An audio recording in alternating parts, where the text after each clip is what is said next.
Okay. Today we are going to cover prototyping methods, and we will discuss why we need prototyping before writing applications. And if we will have time, we will continue for the next topic. So today we will be focusing on prototyping part. Why do we do it, prototyping, and what is prototyping?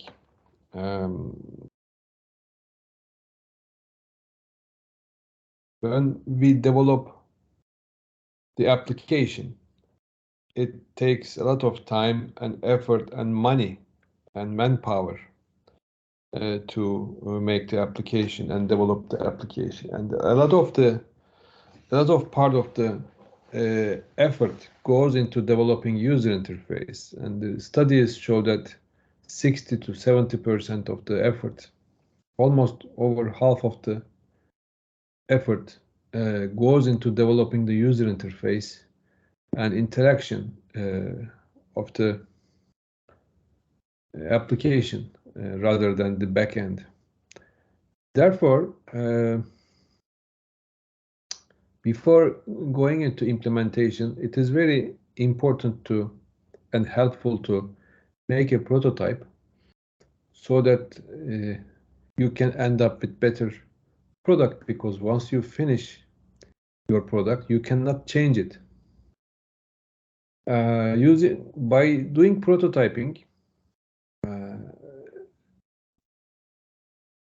we make cheaper, less accurate representation of the target interface.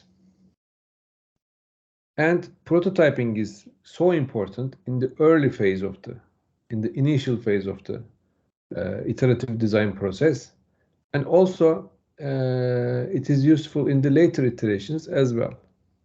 So in any case, prototyping is good, but in the early times, prototyping is more important. Prototyping has different levels. There are simple prototypes or extensive prototypes. You can draw prototypes on a cigarette pack paper, etc. So there are various prototype levels, and I'm going to discuss on that. For example, this is a simple calculator. This calculator is an early form of Windows calculator. Can be found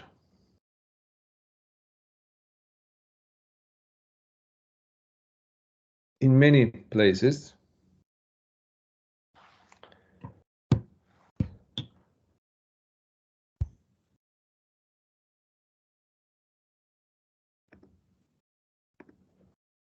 So let me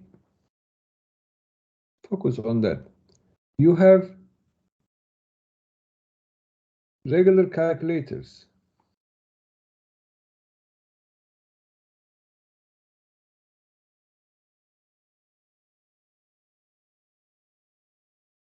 This is physical calculator.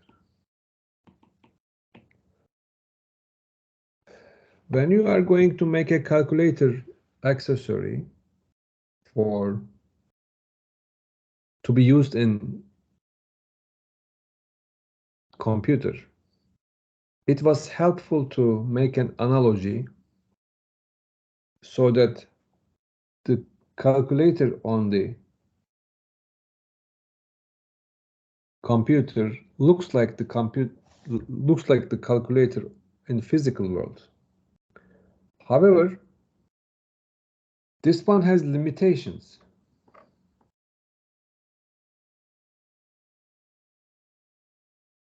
So these limitations are carried out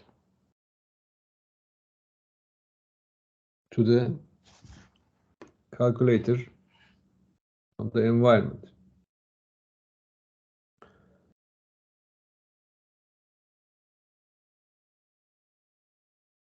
There might be problems.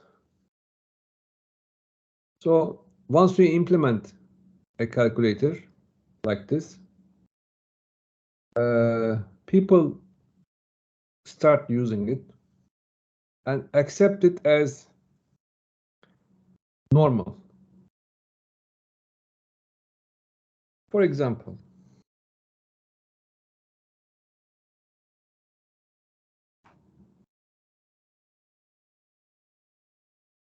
we multiplied this and the result is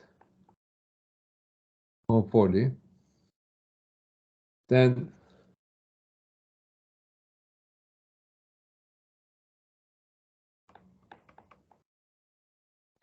the result is 160.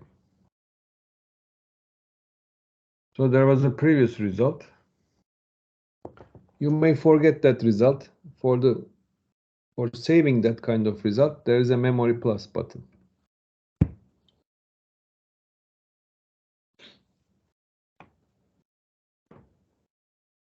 So there is an analogy with the physical one. However, it can be improved. We don't have to carry all the features from physical device, although it is a technique to carry out features, but you should be able to change it later. The location of these are near main functions. Equal sign is here. So these are in incorrect places. Memory is in other place. So you have to make initial changes in order to get a better idea. Furthermore, in the regular calculators,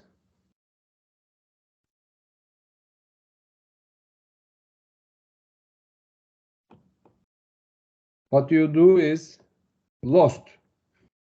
In order to prevent that, there is a memory, but some calculators have paper. So this paper has a printer. So what you do is print it so that you can go back and view what you have done. So same feature can be implemented to a desktop, computer desktop calculator application so that you can view what was happened previously if you want. So those kind of changes can be made, can be experimented to get a better calculator. The location of these buttons, this temporary clear and clear all button, might have incorrect spaces. Also, you have some memory indicator here. It is unclear what that memory indicator does. So you need to experiment it with prototype before writing the application. If you finish your application, everybody will say, oh, how nice, very good, nice, very good, and you won't change it. But if you do a prototype, people can talk about prototype for improvements. We do prototypes because we get feedback in early phase of the application development. We can discuss on different alternatives because we haven't done it yet. And since we do it in earlier phase, it is easier to change and throw away the prototype rather than throwing away the actual application, because you didn't make programming in the prototyping phase, or really very little programming maybe. In the spiral design, you start with a concept, you do prototype, evaluate your prototype, put a better interface, do prototype again, put better interface, prototype again, and then start writing programming. So you can also, you should actually make iterative design about the prototype, because it doesn't come by itself. You have to ask users, you have to ask your friends, you have to ask the design team, etc. So you should change it. Change is good.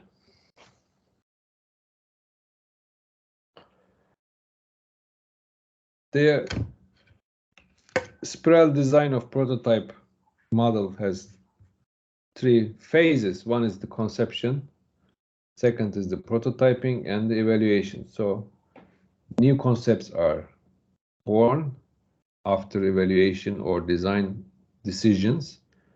You make those prototypes, you evaluate them, and create new ideas, and create prototypes for those new ideas, and evaluate again. If you are satisfied, then you continue in development.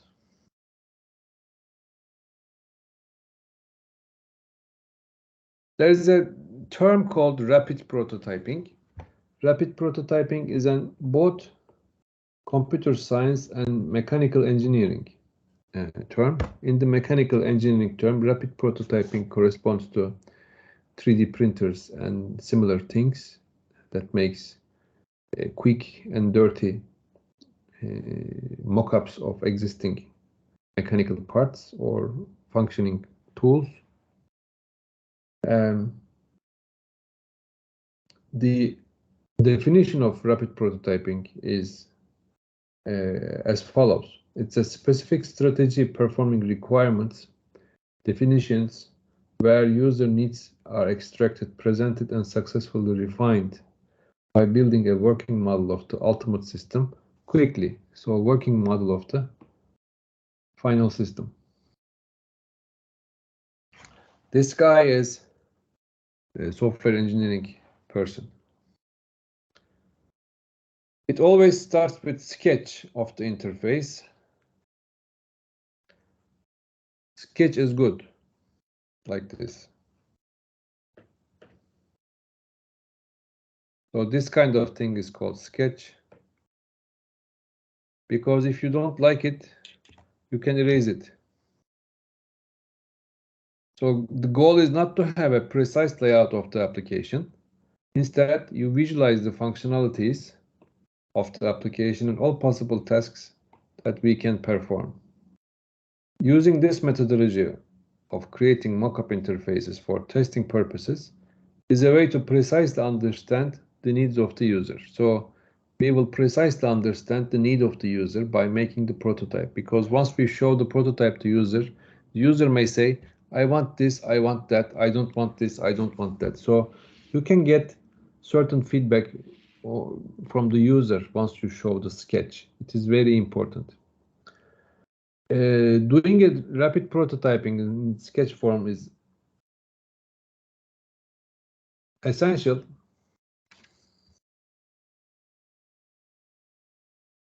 It's an essential iterative methodology where interfaces are created, evaluated, and refined until the desired usability criteria is met. That means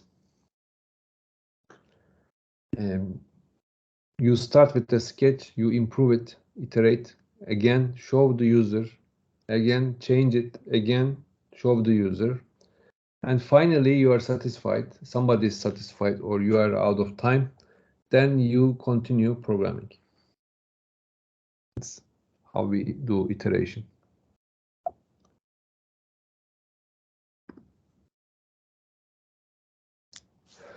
Rapid prototyping can vary from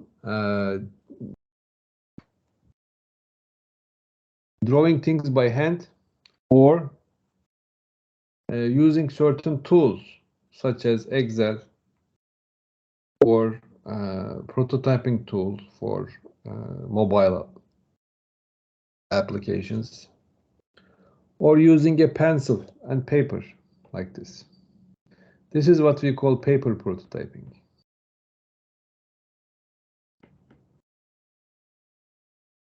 Paper prototyping is an interesting way of analyzing things because the attitude of people against paper is different.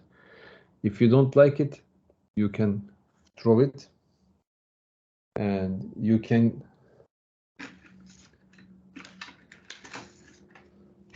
give it to your friend manually.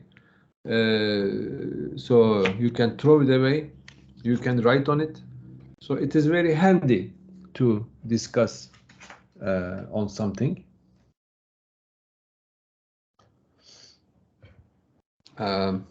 This kind of prototyping is being popular in recent years. We do rapid prototyping, meaning cheap prototyping, because if we don't do it, we start building the product as soon as possible. Then if we make mistake, those mistakes cannot be changed. So it goes into the final product. But if we do prototype in an easy way, then we can change it. There are prototype making tools. One of them is Balsamiq with Q. These prototype authoring tools facilitate the identification of functional requirements during analysis and design phases. But the greatest limitation of this technique remains identification of hardware or software problems and hazards. So again, you may do the prototype, but if it is not going to work, you cannot solve the technical problem. So it is only for the user interface. For the final product, you should also consider technical challenges. So backend application logic should also function, and that cannot be implemented with the prototyping. Therefore, a cheap mockup built in one day to experience the same feelings that we have with the real system is quite helpful.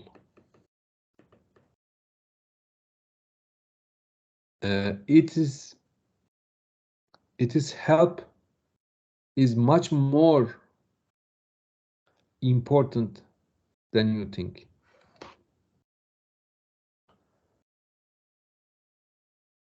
With the help of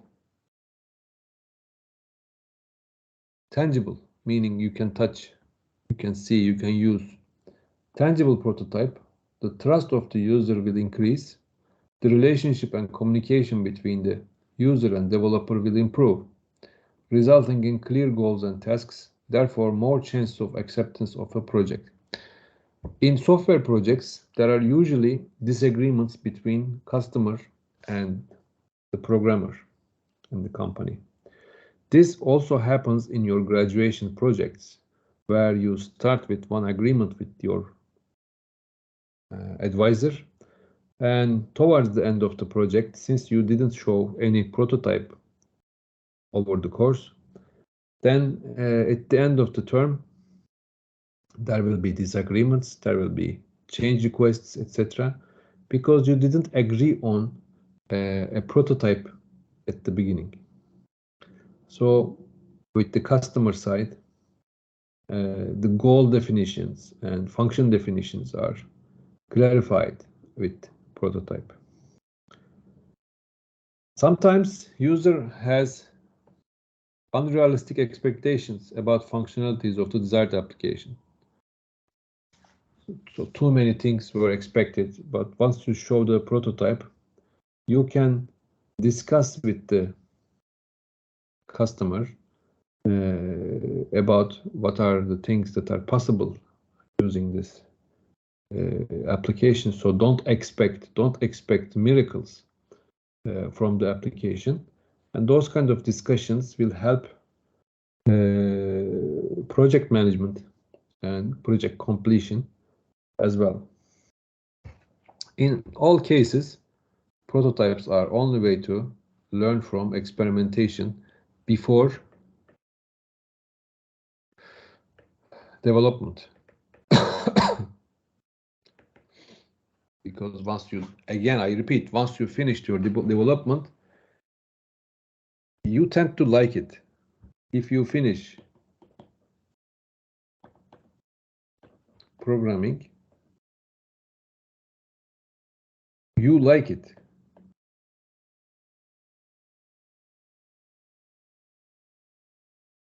You like it because you don't want to change it. You take it as it is.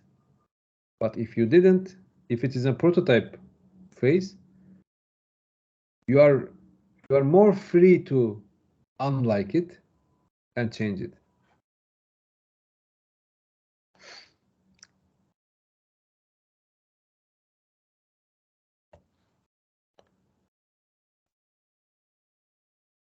In order to make a prototype for who and what customer, what kind of advisor, we need to know who the user is and exact tasks that he should be able to perform with the software. So we should design the prototype, and we should make the type of the prototype based on who the user is.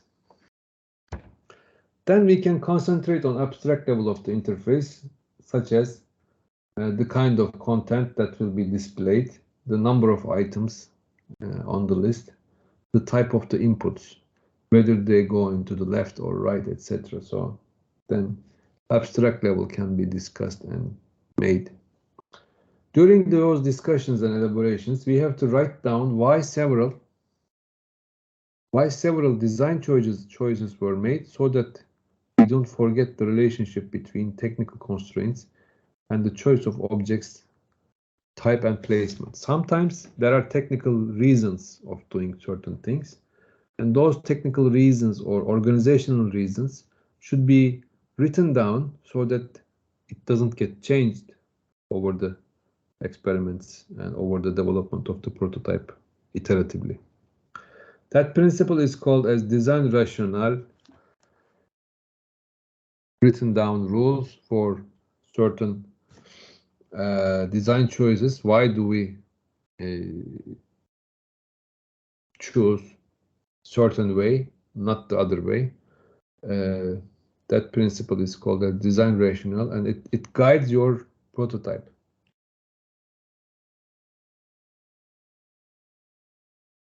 And if prototype is disliked, or there are changes requested to the prototype, there are two ways. One,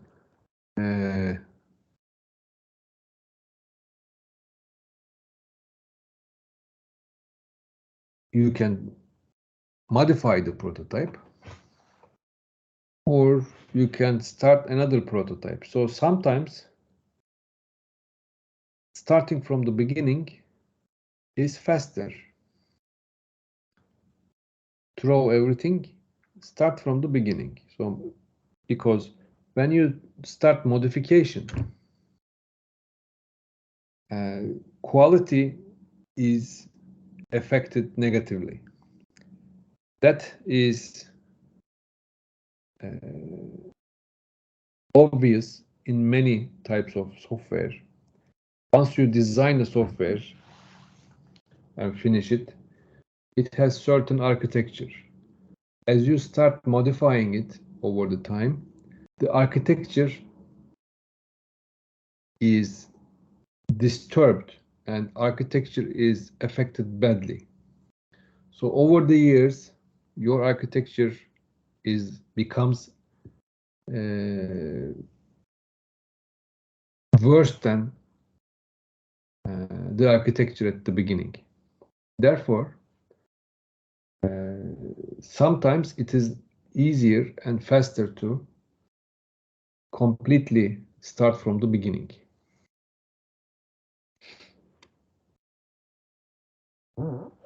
So, in terms of exam question type content and to understand more about prototypes, there are different approaches. Sometimes you do everything. Sometimes you only show one piece. So what are those? We have two different approaches. One is the horizontal approach. Second is the vertical approach. Horizontal approach tries to imitate everything as a complete system. So the whole system first built at a high level. So all the menus appear in their places. How to cover the scope of the project. Details are filled in later.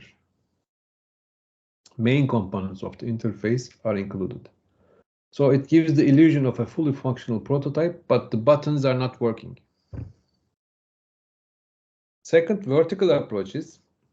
Specific part of the system is built with more details until fully understood. Then next section is implemented. So, for example, shopping cart is finished. All the operations regarded in buying something, entering credit card, sending the information, registering, etc. All that is implemented. But for example, search function is not there. So that is what we call vertical approach. If you have multiple steps in your application, for example, an e-government application or something like that, or student registration system application, general look and feel, horizontal approach is fine, but for certain tasks, vertical approach is also needed to understand how things should be done functionally. It includes screens, error messages, handling of unexpected input defaults, etc. So,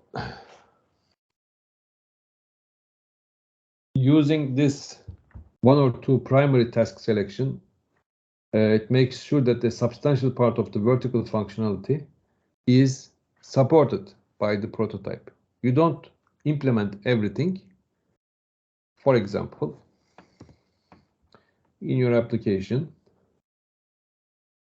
you have a lot of menu items, but you pick one of them. This is implemented with more detail. So the functionality of that with certain different screens, multiple states are implemented. So you will say others will be similar to this interaction. That is what we call vertical approach.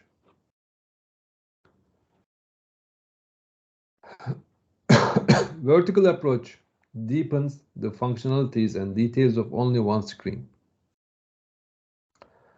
Horizontal approach is useful for the beginning, early stage of the design. Tests general idea, general interaction metaphor, so it includes common functions that the user is expected to perform frequently. So it's like a main screen. Vertical approach is most useful in the later stages of the design, in the second or third phases of the prototyping, to understand and to explain how it is going to function to customer, also to programmer.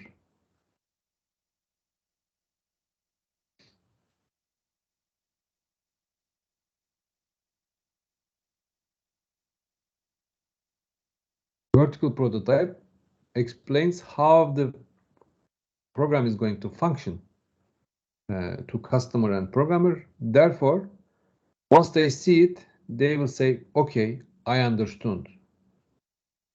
This says, okay, fine. This will say, okay, fine. Then if these are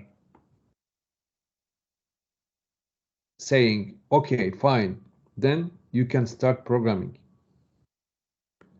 And the later stage of the application, they won't have disagreements, much disagreements. But if you don't have any kind of prototype, even horizontal, at the end of the project time, they will fight.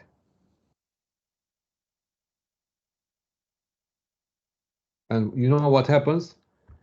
This guy, customer, does not pay.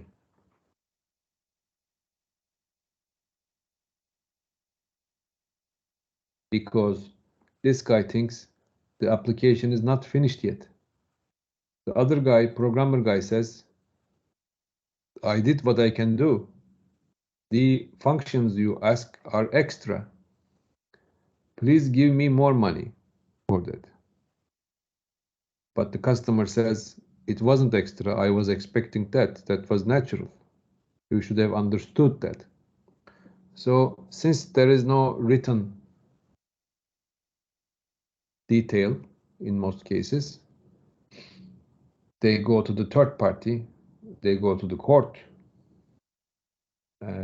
to resolve these disagreements, because there are big amounts concerned, like hundreds of thousands of dollars worth of software work is necessary to complete such extras. So they usually have disagreement on issues.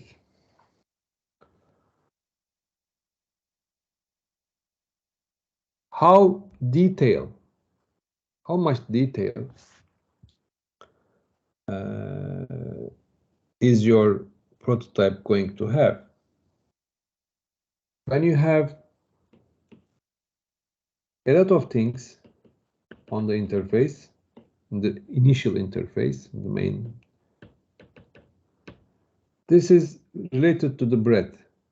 It refers to the fraction of the feature set represented by the prototype.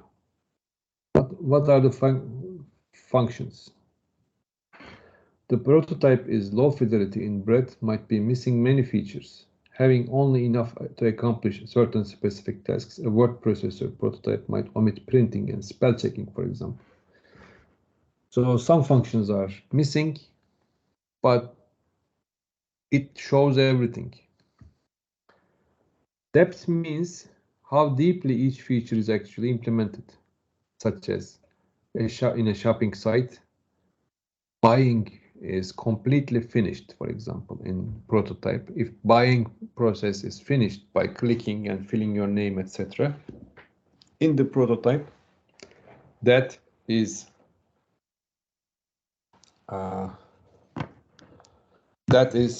wait a second. Efendim.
Kargo gelmiş. Şimdi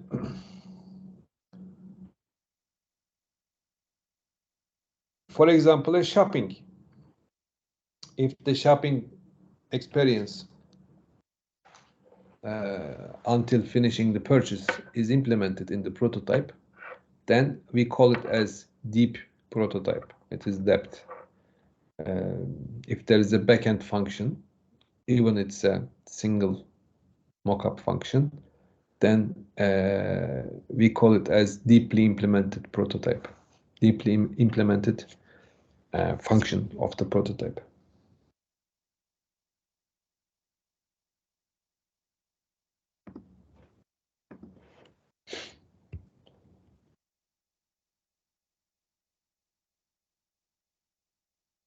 In the prototype, there is a scenario. We cannot do everything. We will narrow down a specific operation. That is what we call scenario. It's a special case lies at the intersection of horizontal and vertical prototype to demonstrate the general look and feel of the application. It shows how the front end would look for a single concrete task. For a single task, how it's going to look can be displayed. Scenarios are great for visualizing a design, but they are hard to evaluate with users.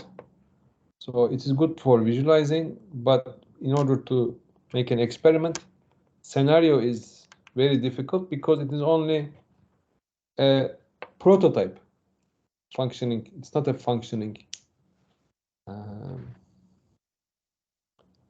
application to make experiments. Let me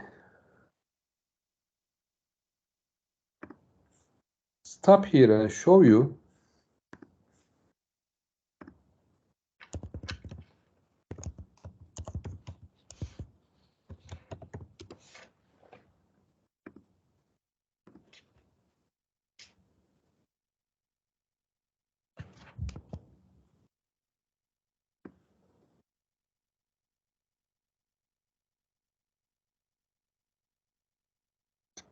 Okay, this is one of the famous and used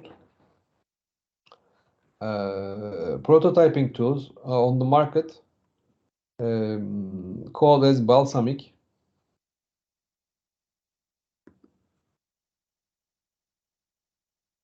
It has cloud.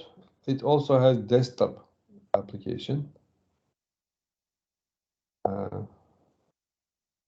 Using these rapid wireframing tool, you can prototype applications before starting coding, and you can tie multiple screens to each other.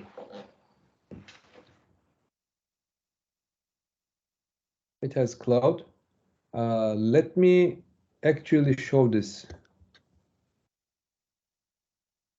I'm going to share the sound as well.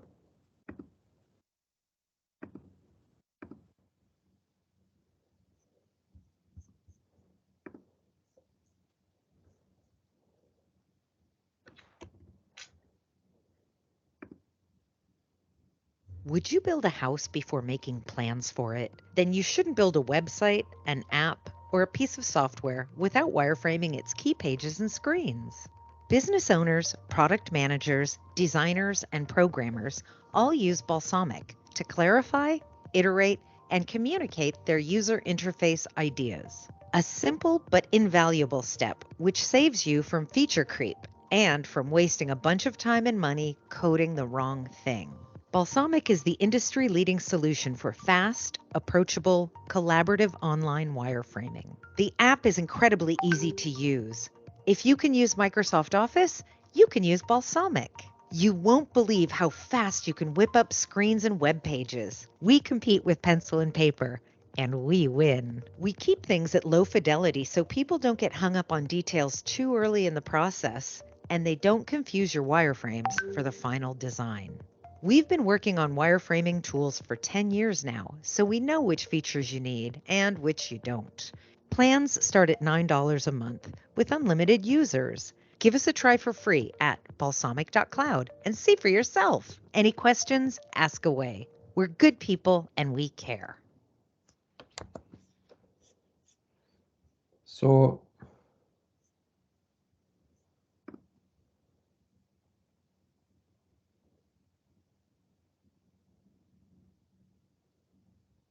okay, I have it.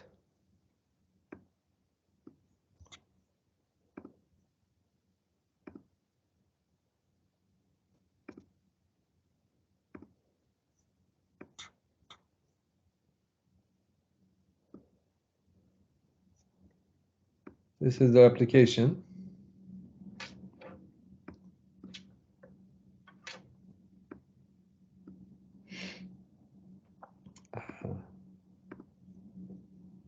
You can bring a button like this. You can put a calendar. You can go to iOS. You can have forms, icon, markup, media. Okay, so different types are already there. Also, you can have functioning prototype. You can let me project.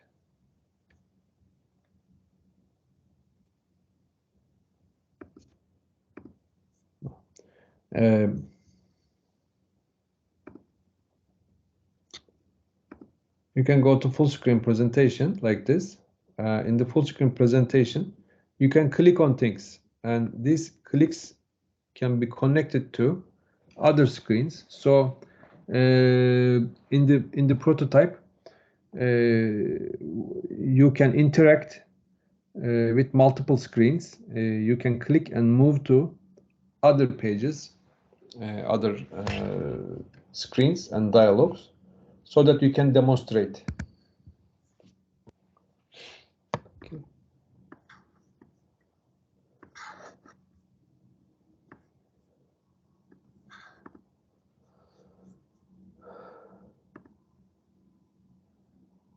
I don't know if you have, if you are able to download it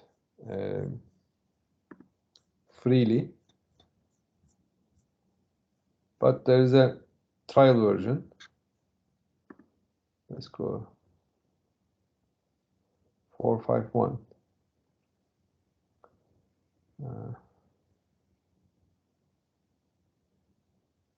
Yeah.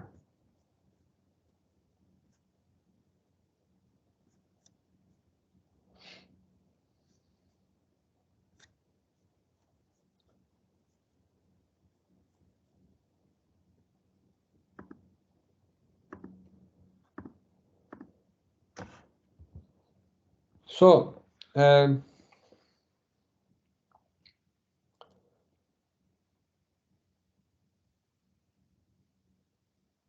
there is bottom-up and top-down approaches that we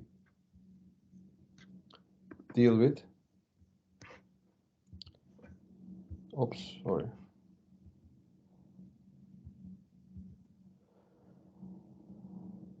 Akif says, hocam prototipler çalışan bir şey olmak zorunda mı, yoksa sadece tasarımın detaylı çizilmiş hali? Evet, tasarımın detaylı çizilmiş hali olarak düşünebiliriz. Çalışan versiyonda da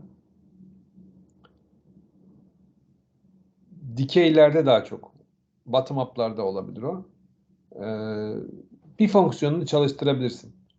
Sadece belli değerlerle. O da bak böyle oluyor, bak böyle olacak diye göstermek gerekiyorsa sadece o kısmını sahte bir veri tabanıyla, işte bir dosya kullanarak vesaire implementasyon yapabilirsin, ama şart değil. Bu şekilde tool'lar bir ekrandan diğer ekrana geçmeyi sağlıyor. Fake olarak bir ekrandan diğer ekrana geçişleri yapabiliyorsun. O da yetiyor genellikle.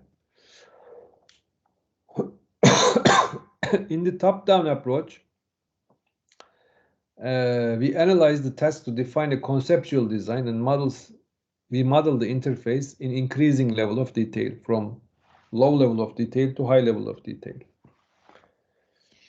It is good for projects with functional requirements written down. If you have functional requirements, by looking at those functional requirements, we can make a prototype from top down. Therefore, no items are missed because requirements are there. Prototyping starts with the screen A. Oops, sorry.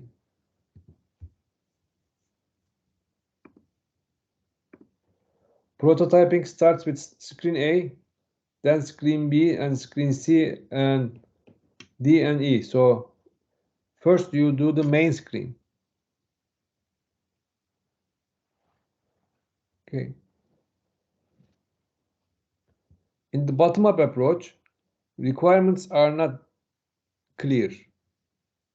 You have some idea about making an application, for example, a game. If you are going to make a game, do you start by doing the login page? No. Do you start by doing the entrance? No. What do? You actually focus on a very deep level, a very functional part of the game. So you visualize it, you make the prototype of that part, and then move to other parts of the application. Once a best case of the interface has been prototyped and evaluated, new best case is redesigned and so on. It is more appropriate for projects without non-functional requirements and when there is little understanding of the problem. It enables the problem to be addressed in small chunks. You do some part, then another part, then another part. For example, an e-commerce site. You don't concentrate on shopping basket, credit card purchase part because it requires different kind of effort. So you start on parts that are original, that are interesting to you, and move to less interesting parts if you have time. It is well suited for rapidly changing environments where there are no requirements written. You develop your requirements using this bottom-up approach on the way.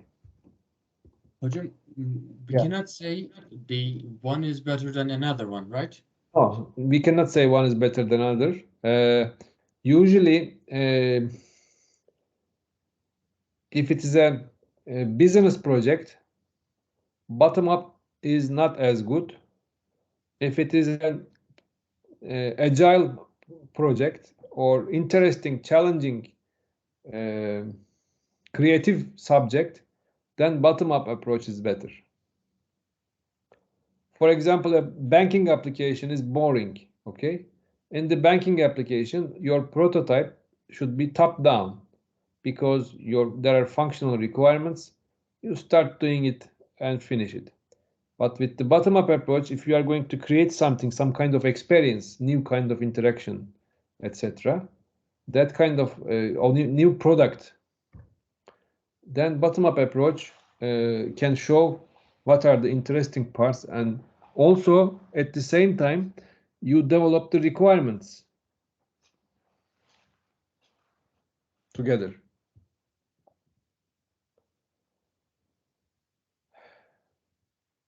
Here we come back to Akif Kartal's question. What kind of precision is required? There are different levels of precisions. Obviously, you can divide the precision into two, low fidelity versus high fidelity. Low fidelity is a prototype that is written on cigarette paper. It is cheap, simplified mockup of the user interface for evaluation and participatory design sessions. So you write it down, show it to somebody else. That is the minimum level. Prototypes don't have to really look like actual interface, and actually they don't have to, and they should not have to.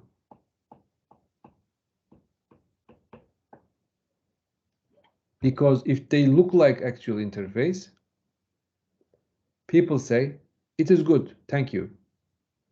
We don't want that kind of response from users. What we want is some contribution. In order to get the contribution, you shouldn't show them finished looking prototype. So a prototype should look like a prototype. Therefore, the application that I've shown you, Balsamiq, this, okay,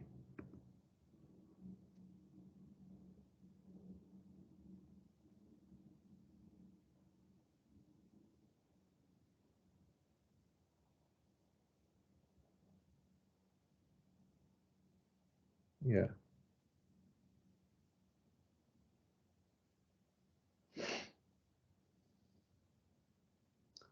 $30-day free trial.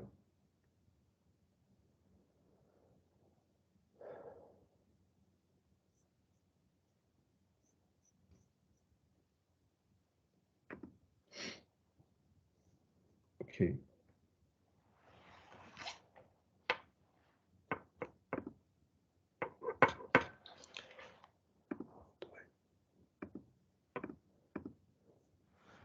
So it shouldn't look like actual product.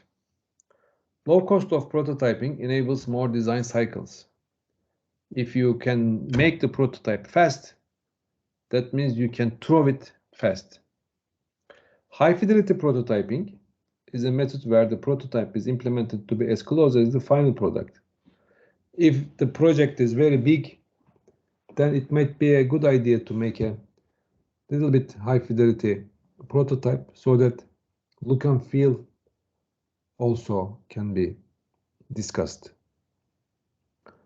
In the high fidelity prototype, it accepts input from the keyboard and mouse like the actual interface would, but backend is fake and responds to those events in the same way. High fidelity prototypes should be used for teaching and marketing as well, such as if you are going to sell a project to a customer and the customer is not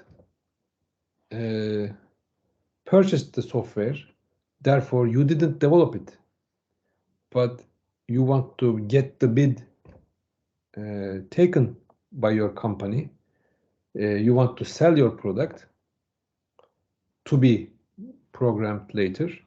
Therefore, in those cases, high fidelity prototypes, like architects do, might be necessary.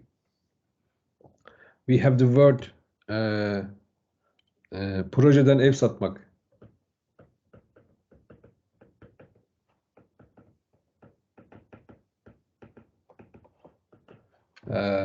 So selling the house from the mock-ups is a very famous thing for building constructors.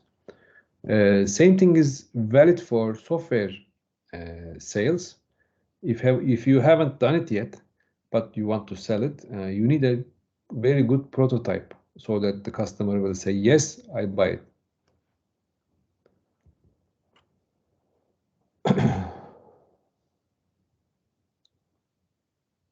When you do low fidelity prototype, the effort is low. Interaction is also, I think, better. First, the lowest prototype is the oral description, meaning that no prototype, just discussion. At the maximum, full application, because if you code version 1 of the program and you throw away version 1 and you go to version 2.0, this becomes the prototype. Expensive prototype, but prototype. Therefore, full application can be regarded as a prototype once you have the new version. Fidelity is low with oral description. Effort is low. When you develop full application, fidelity is high. It looks like a real application. It is the real application. And the time and money you spend to develop that is high. It is difficult to have a user interface tool which is both easy to learn and functional. Mid-fidelity prototyping tools are used after early design for purposes of detailed design and usability validation, like Balsamiq I was talking. They present detailed information about navigation, functionality, and content and layout, but in schematic form, wireframe form. But that's what we call wireframe. We call wireframing tools.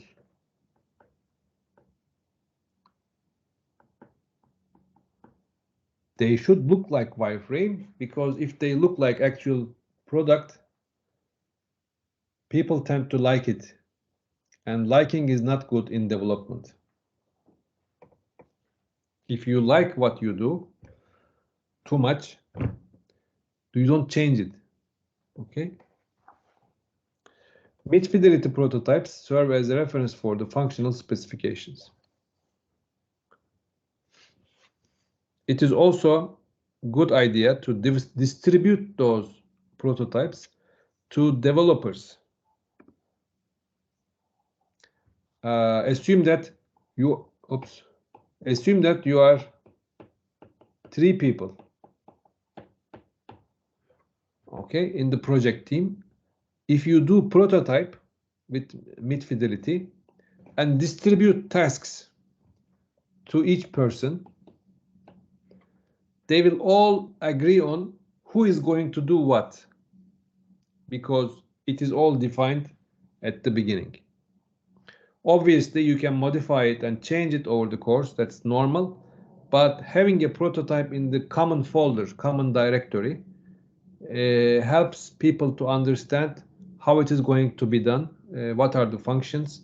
So integration of these 3 people, these 3 programmers, will be much easier if there is a prototype in the middle.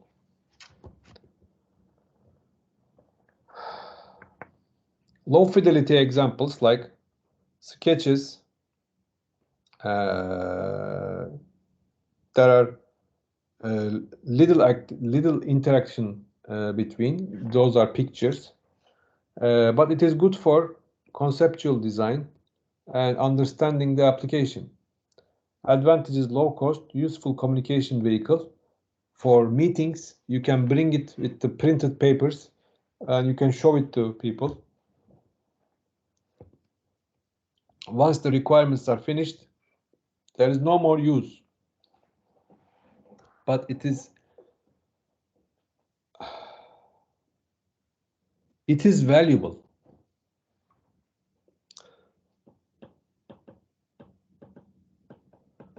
Usually, we tend to dislike the word low.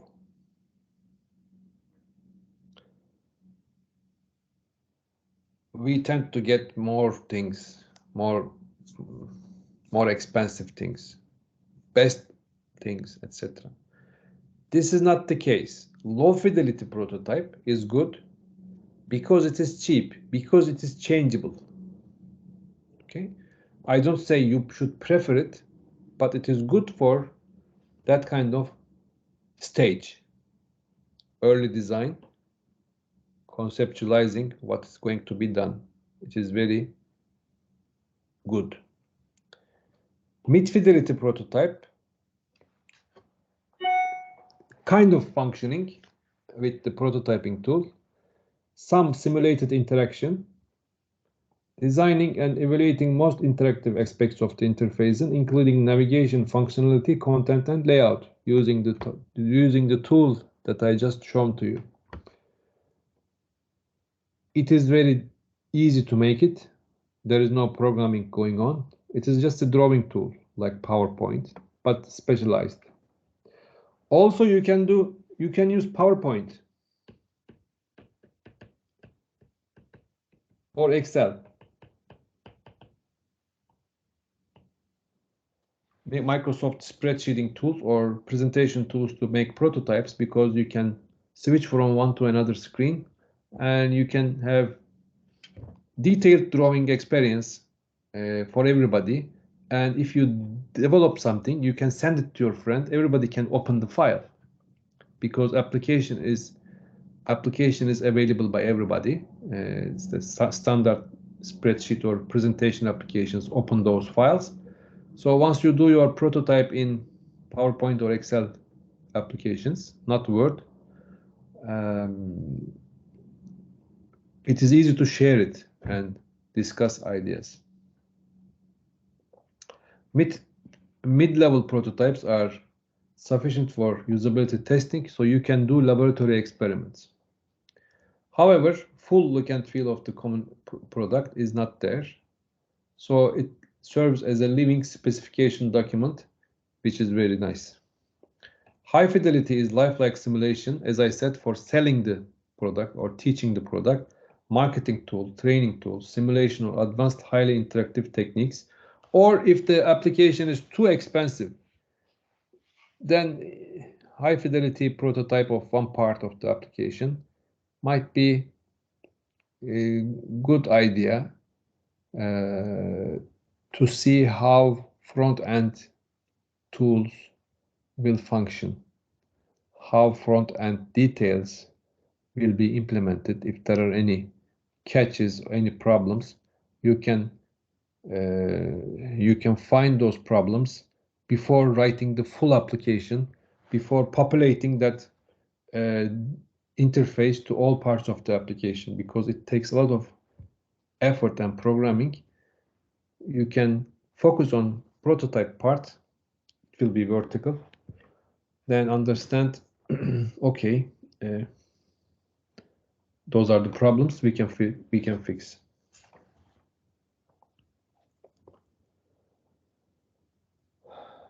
There is a look and feel dimension. Look is the application, the picture, the sketch. The feel is the interaction.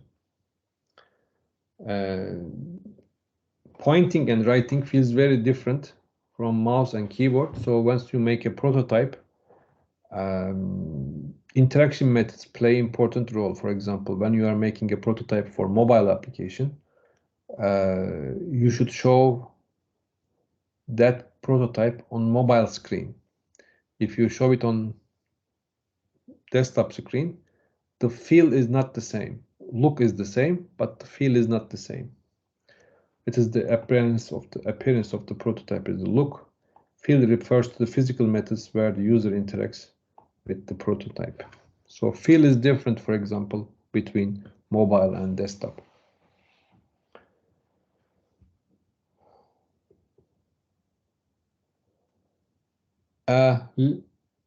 I think let's give a break for 10 minutes and come back in 10:45.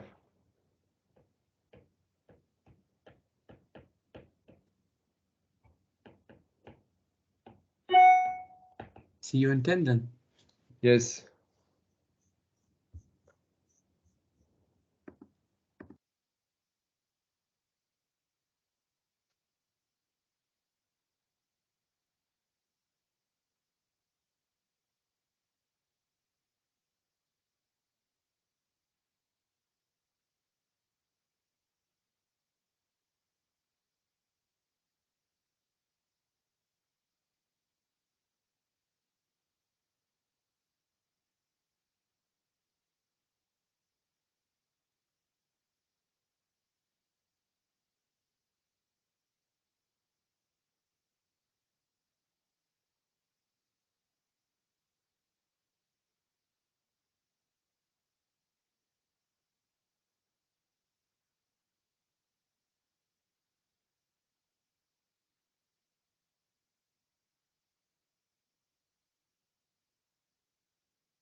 Okay.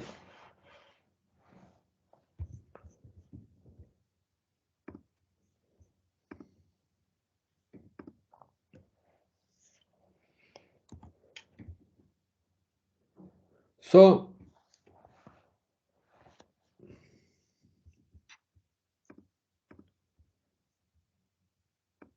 then what makes good prototyping tool?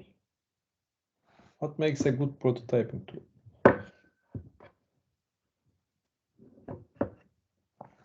A prototyping tool should be easy to use, has to be fast. It doesn't have to consume all the time of the developers, designers. It has to provide a lot of control and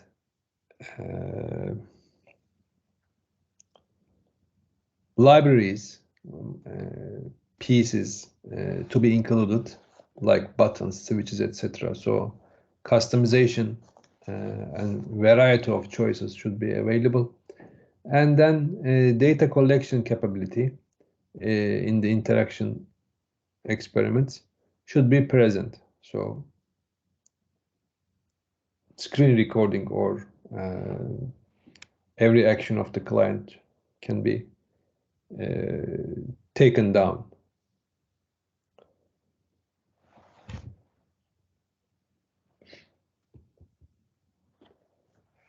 Some prototyping tools are executable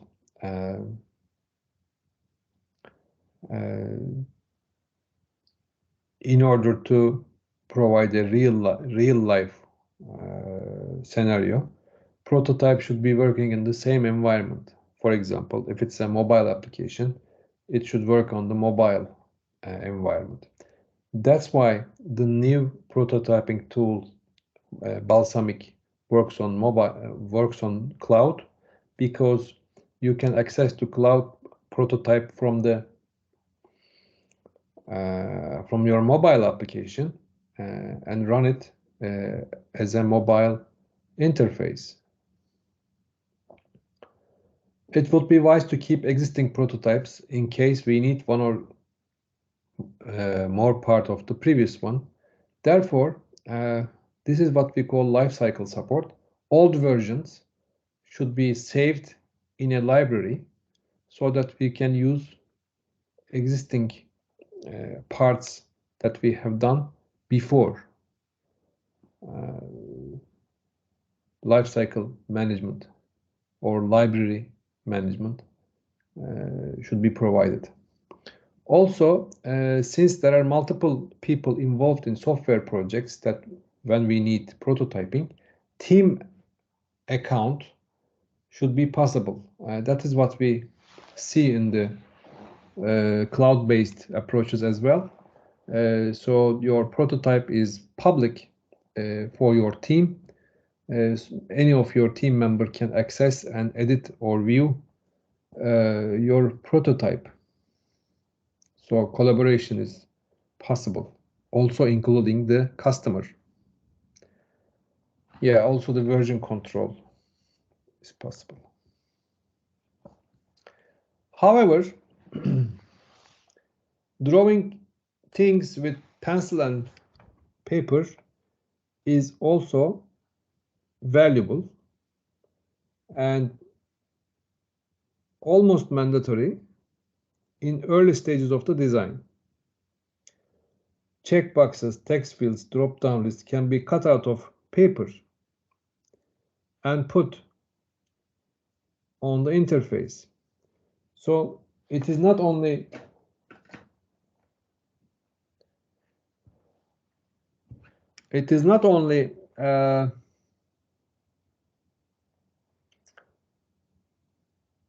drawing things on a piece of paper, it is also related to cutting with scissors and putting multiple papers on top of each other.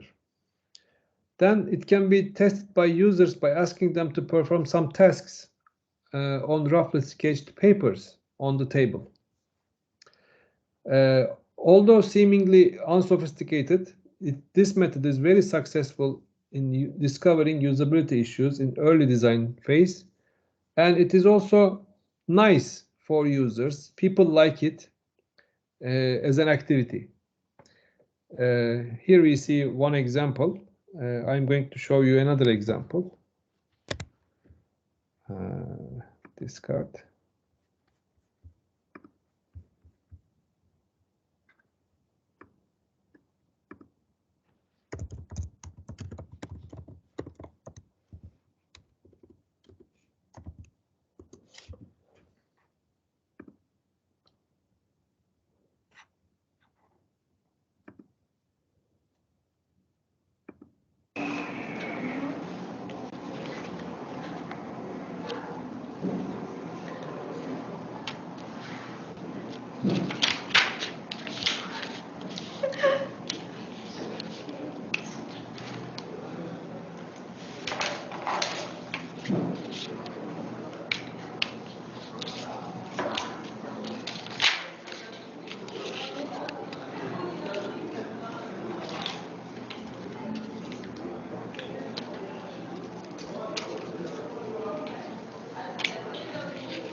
Hey, real quick, I wanted to tell you about a special promotion that we're running for Dudely, our flagship software product.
Okay, you understood, I think.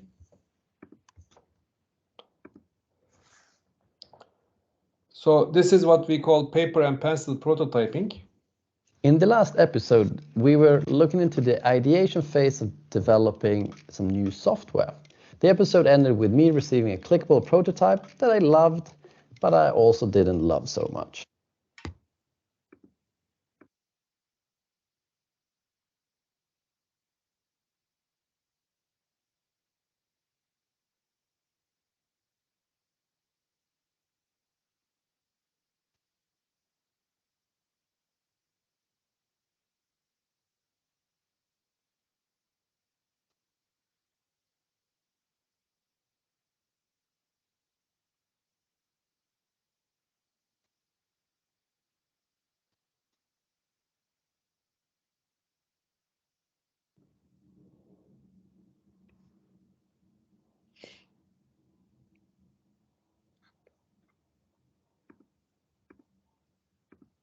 Okay.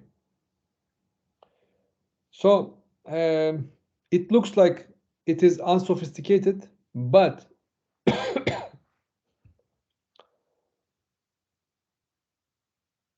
it has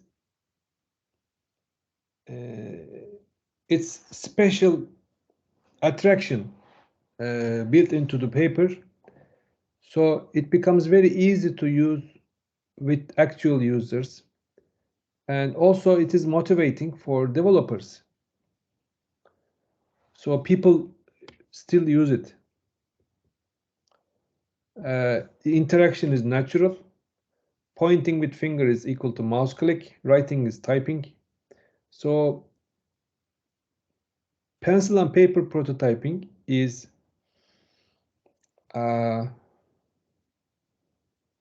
one way of recording interaction to a file so that developers will look at it. Everybody can look at it later. Therefore, there will be one person simulating the computer operation. In the video you watched, there was a person who was simulating the computer, putting down, picking up the paper pieces, writing response. Sometimes response will be written by the computer. So in that case, that will be a person writing output. Or it's going to describe effects, like it's going to make a sound, the person, by voice. So there is a person simulating the computer operation, there is a person who is doing the experiment, and also the video is taken from the top. Once you do that, it's a nice paper and pencil prototyping setup explaining the behavior of your application. And the second video we have seen is quite nice to demonstrate how a mobile application will function. It demonstrates all screens in one piece of paper. And once you see that video, you understand what kind of application is going to be made and how is the use of the application is planned. If you want to change it, just change one piece of the card. Also, in these paper and pencil prototyping sessions, a lot of photocopy machine use is present, photocopy machine and scissors. Once you draw the main screen, you make copies of the main screen multiple times. So for each try, for each different screen, for each different part of the application, you use the photocopied part of the previously drawn screen elements, so that you don't have to draw everything from the beginning.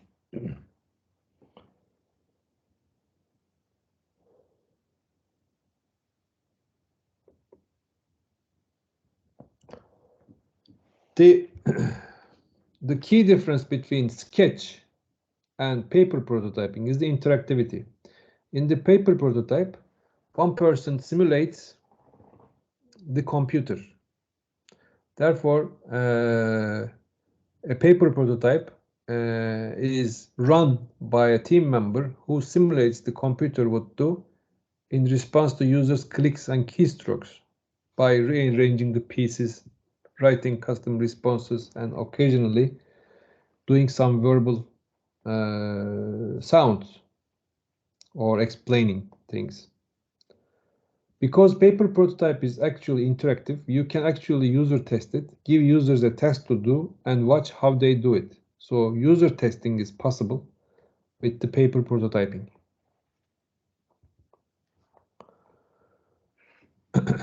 It saves time and cost. Sometimes it is called as paper and pencil prototyping.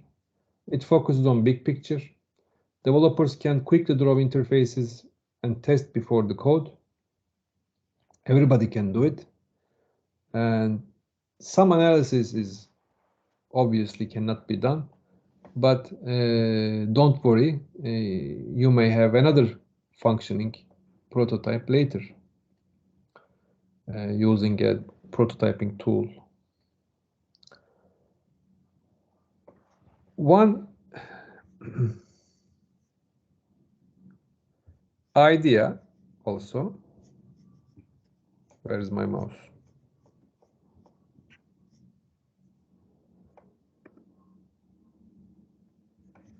Okay, this one. You can print this prototype screens and use these as paper and pencil prototyping drawing tool.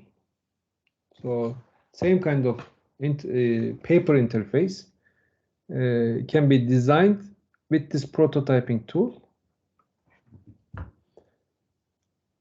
because it is easy to draw. Some people cannot draw efficiently. So this is iPhone. Okay.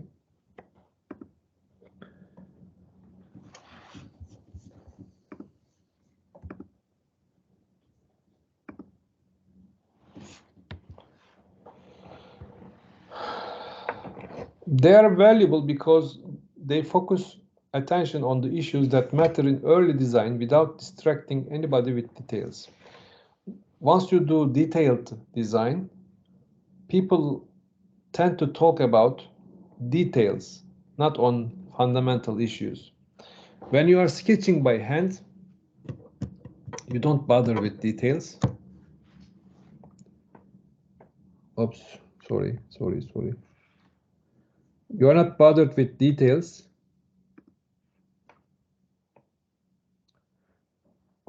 Therefore, people focus on ideas rather than details.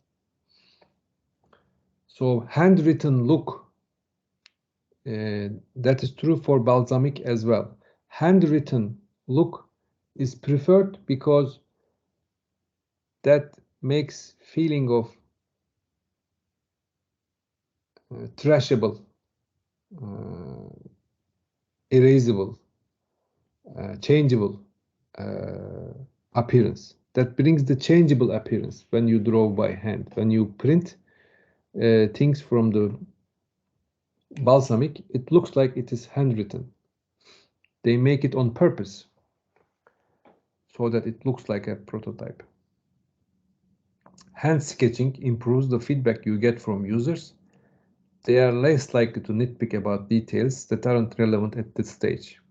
They won't complain about the color, for example, because there is no color.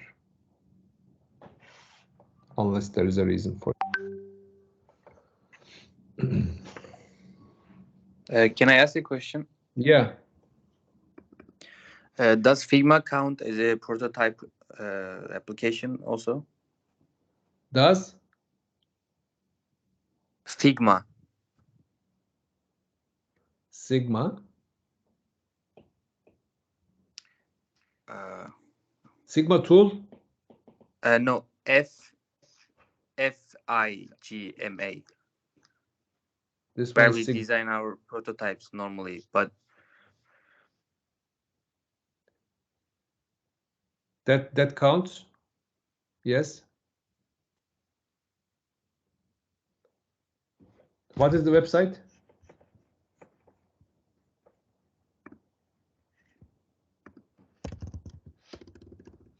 I think I know it.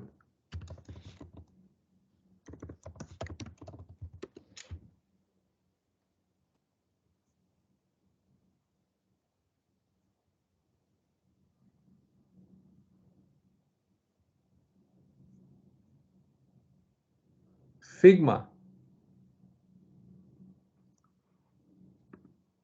yes, I wrote on the chat. Yeah.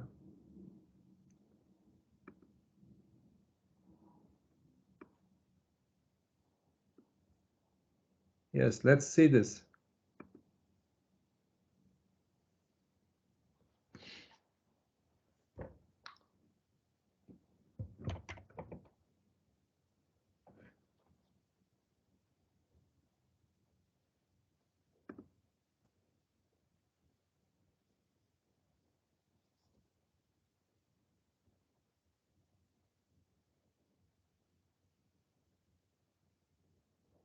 It gives you more detailed design. But again, it's a prototyping tool, user interface prototyping tool. That's correct. Let's see.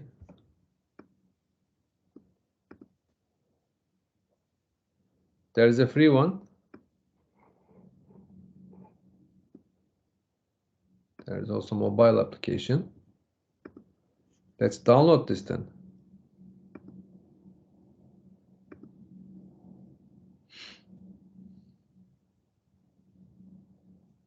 Yeah, that's good.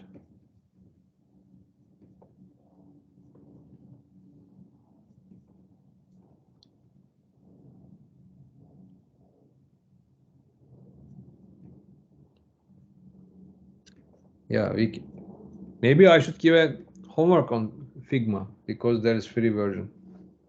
I was going to give a paper prototype homework. Let's try Figma then. Do you use it? Yes, at work also, designers draw the prototypes on Figma, and we are implementing it.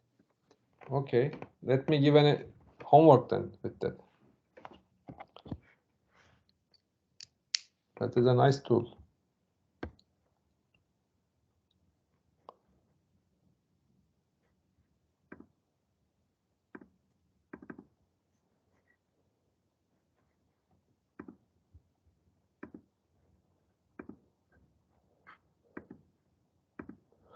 So, hand sketching look improves the feedback you get from users. If you make the prototype so good looking, people like it. When they like it, they don't change it. So we should try to make something changeable so that users won't be hesitant to make suggestions. That is important. User or customer. I repeat, hand sketch design seems less finished, less set in stone, and more open to suggestions and improvements, and it's important. Architects have known about this for many years. When I saw an architect drawing a building, they have pencils like 7B, 6B, 7B, 8B pencils, which are very soft. They don't want to draw fine lines. They want to have sketches so that details can be taught later. If they show CAD drawings to their clients in the early design discussions, the clients are less able to discuss needs and requirements that may require radical changes in the design. So radical changes should be focused first. Furthermore, those CAD tools have option of rendering drawings and SketchLook for precisely that reason, to show the clients, show the people for making these discussions. In the paper prototyping, first you start with the concept. Every possible approach is sketched. Then validity of each sketch is verified, following the usability requirements, and the goals are agreed in the team. Best one is selected. Best concept is selected. Then interaction is designed. Structure of the user interface must be set by naming every screen, page, or activity. Each screen name can be written in a post-it paper, as we have learned in affinity diagramming in the last lecture. Post-it notes can be rearranged, so you can stick those post-it notes from different places to simplify tasks, or before and after relations can be changed. Screen design can be done using any kind of tool or just paper and pencil. Then screen testing is done with the user from one screen to another.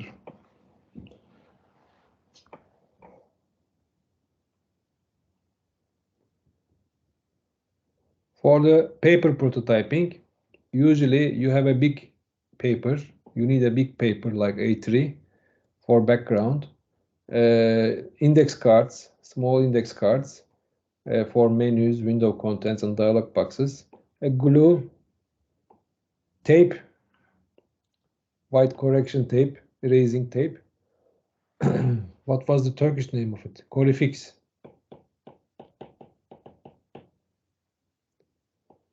That's the brand. Checkboxes and short messages. It can be printed and photocopied. Transparencies for user typing on the interface. This is the paper. If you put acetate transparency on top of it, you can write on it with board marker, and you can erase it and write it on the interface using the board marker, so that you don't waste the paper during interaction. A photocopy machine, pen, markers, scissors, tape, etc. So basic setup is as follows. You have seen the video as well. So this is how you basically design your interface and discuss with your team.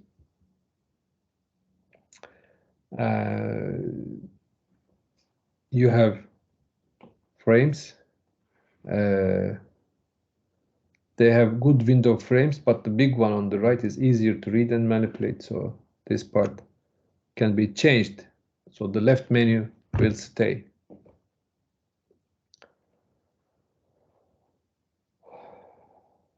Big one is easier. This is also a prototype. When you are working with the paper, it could be a little bit bigger than actual size. So don't make things work in actual size. It could be bigger than the actual interface, because it is easier to work. Big and dark is noticeable. It has to be easy to read. Therefore, pencil is not preferred. Although we say paper and pencil, thin pencils are not suitable. Markers are better. The video I have shown to you, the mobile application, a few minutes ago, is a good example. So that was a good example. You should follow that approach. Color is neat, but don't bother unless color is a design decision. Don't bother unless color is required. If color is not required, if color is not a decision thing, then don't use color. Monochromatic, black and white prototypes work probably better.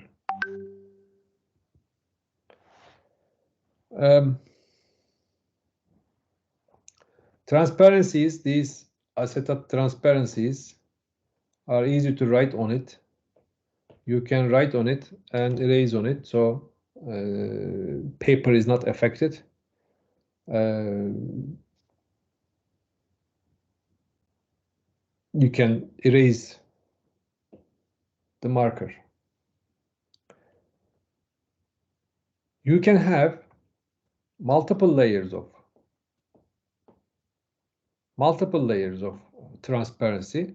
One transparency is used for computer messages. The second transparency can be used for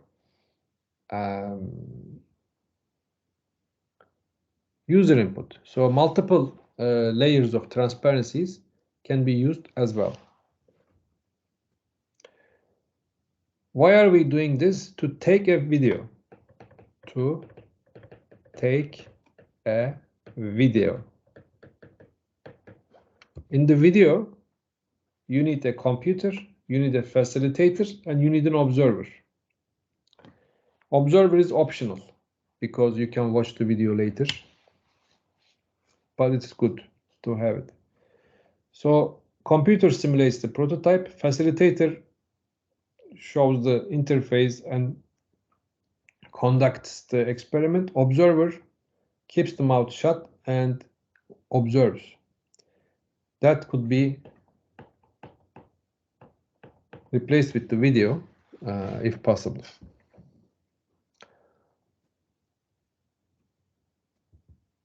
A new idea. This was famous.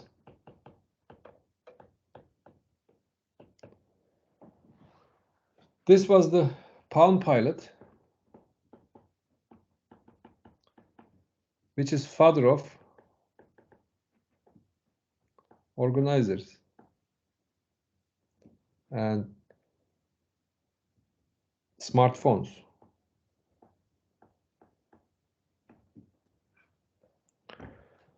The designer of the Palm Pilot used the wood brick for several months. I think it was 5 months or something. 5 months he carried this wood in his pocket, back pocket, front pocket, in the suitcase, etc. So he tried to understand how it is going to behave in my pocket. Then conceptualize various design ideas, how big it should be, etc. So those design decisions were made by experimenting with the wood. There are certain cases when you simulate objects, electronic objects, with fake ones. Pretend that that is a phone, pretend that that's a smart device, but just make it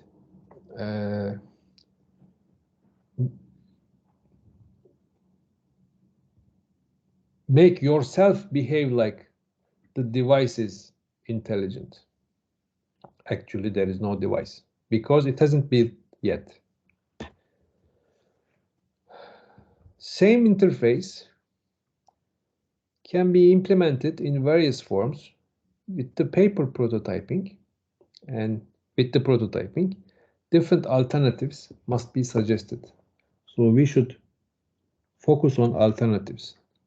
We shouldn't stick on one single way of doing something, because you do this, it doesn't mean that you can also use a different approach. This is an alternative. Okay, and the best one must be selected by the design team and by the users and through the experiments. From the paper prototype, we can understand whether users understand it or not. What functionality is available? Do we have missing features? Can users find their way around? Are information preconditions met? Do users understand labels? What needs to go on the screen? So screen arrangement can be decided. So a lot of things can be fixed using the paper prototype phase. What we cannot learn from the paper prototyping is color, font, white space, response times, fit flow, speed and accuracy issues.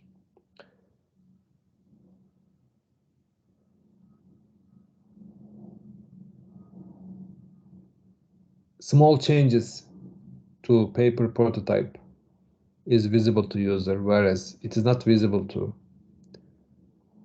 actual user of the actual program.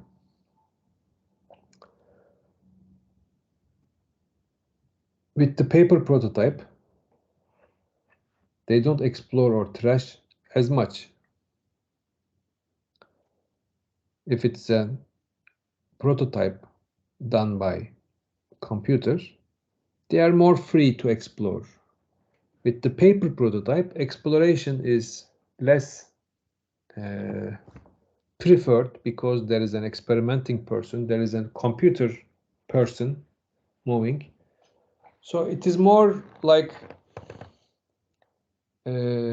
making an agreed exploration as opposed to free exploration. Free exploration is more visible when you are doing computer-based prototypes. With the paper prototypes, since there is a person moving the papers, the exploration is not as good.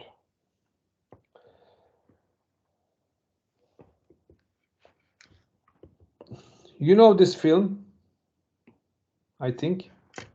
There is also a Turkish version of it.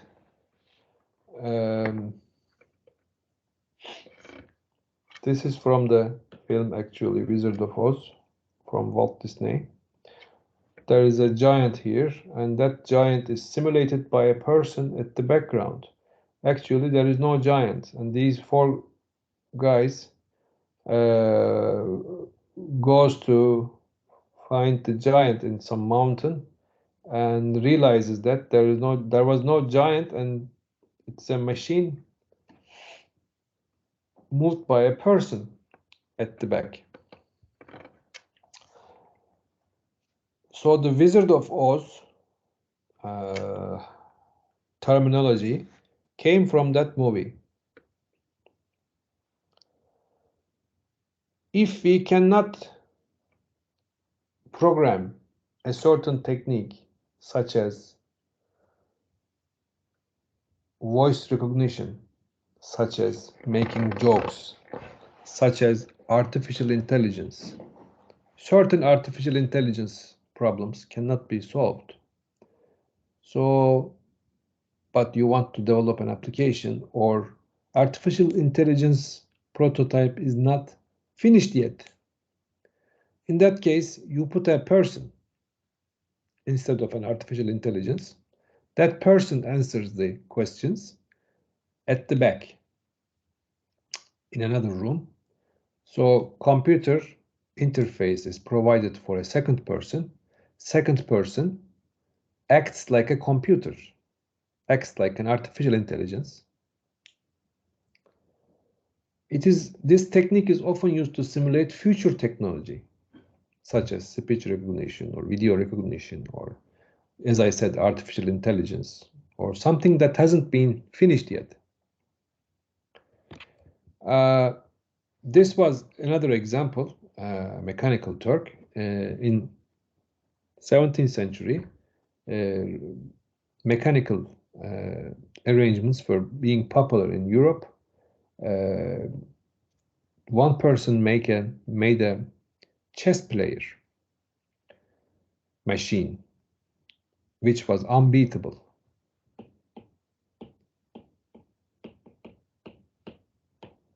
The machine was winning all the chess games.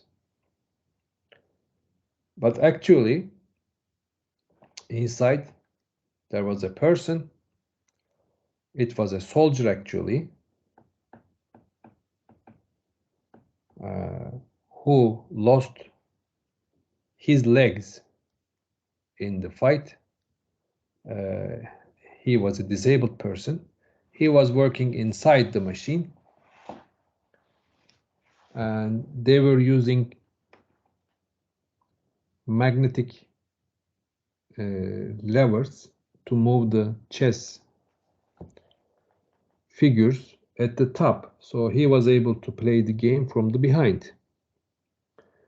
This is called as Mechanical Turk principle, and why those people called it as Mechanical Turk is, in those years Turks were unbeatable and machines were also unbeatable, so they had put a Turkish figure, Yeniçeri figure, on the other side as an opponent in the chess machine. This machine was very famous and moved around Europe for years for the shows. That's an important principle in user interface design. In a Wizard of Oz prototype, the wizard is usually, but not always, hidden from the user. Wizard of Oz prototypes are often used to simulate future technology that isn't available yet, particularly artificial intelligence. Famous example was the listening typewriter in 1983. In 1983, they published a paper regarding the usability of listening typewriter. In 1983, technology was not enough to develop an speech recognition. Today, we are using it as a standard feature. But in 1983, it wasn't available. So what they did is they compared the effectiveness and acceptability of isolated word speech recognition, which has the state of the art in the early 80s, with continuous speech recognition, which wasn't possible yet. So they tried to understand how continuous speech recognition would look like. Interface was speech-operated text editor. Users looked at the screen and dictated into microphone, which was connected to a typist. So that was the idea. Instead of making a speech recognition software and system, they put a microphone here and the person here. Person was typing it. Okay, this is from the 1981. And why they do it? Because they want to analyze how it is going to behave if they implement it. And later, of course, it is implemented. So we realize that these studies are necessary even before the technology is ready. These prototyping tools are sometimes called as facade tools. What tools we have, I'm going to quickly go over. The basic one is PowerPoint. You can draw a lot of things with the PowerPoint. You can draw diagrams. Not only the slides for presentations, but you can use PowerPoint for drawing figures. It is quite powerful. And graphics are exportable.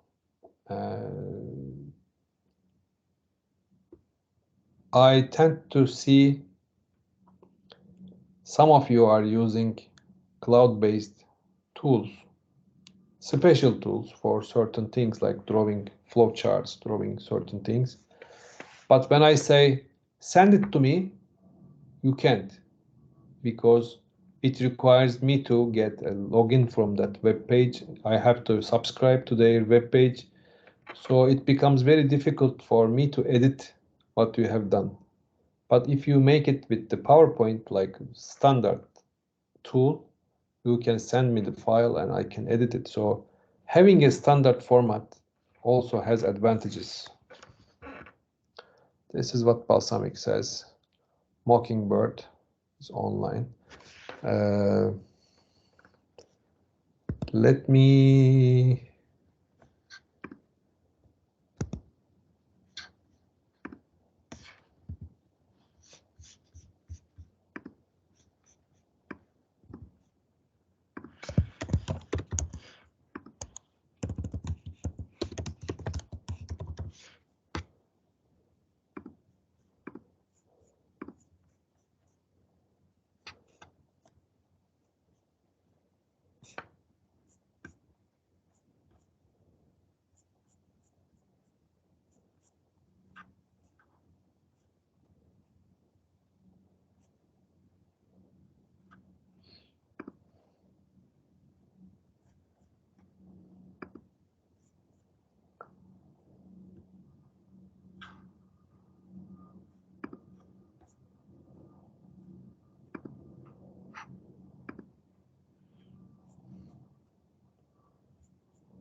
okay.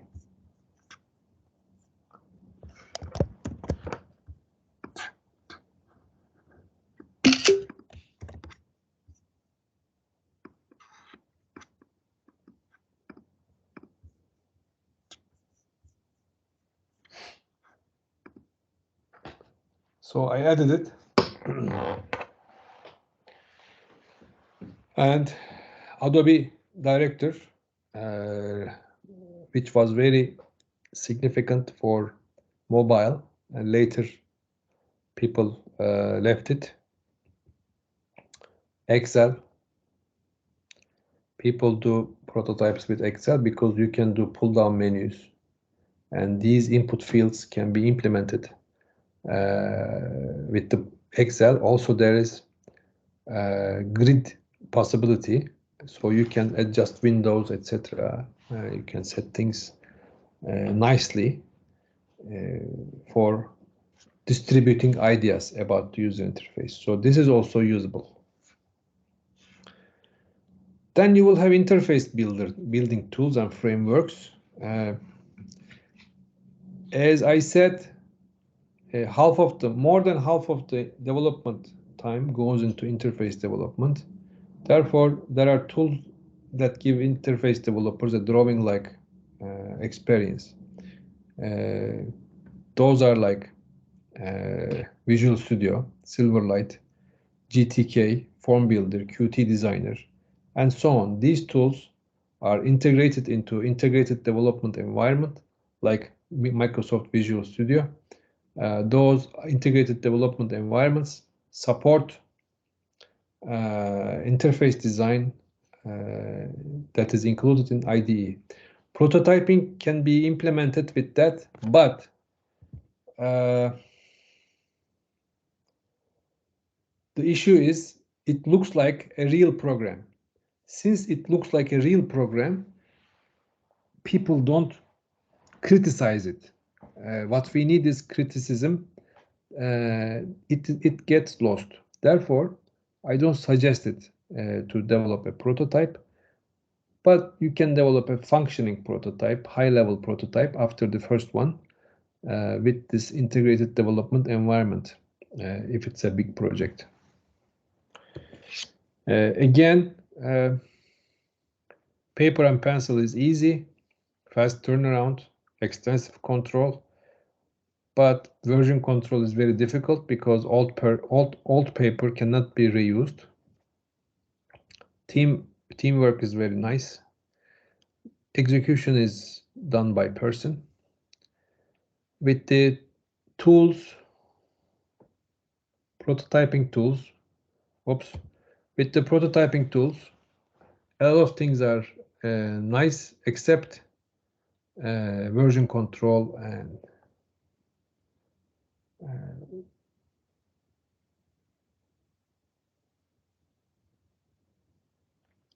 some of them has version control as well. So each of them has special cases depending on the project. For small projects, paper and pencil is sufficient. For larger projects, you start with pencil and paper and move to interface builders for later stages because it is so big, like 50, 60 people are working in the application development. Any one mistake, one bad decision has a huge cost. So it is much easier to stop making bad decisions in the early phase by making a prototype. So I think we are done at this point. If you have any questions, let me know. As I am going to check the Figma web page, and if Figma is fine and easy to download, let me see.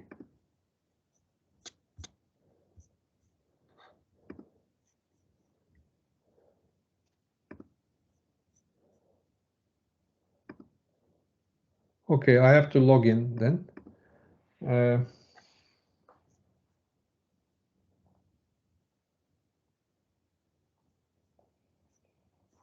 We will try. I will set up an account and probably give you an homework to be handed in after the after the Bayram.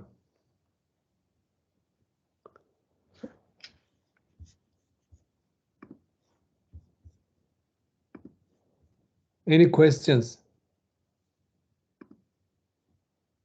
I stopped recording.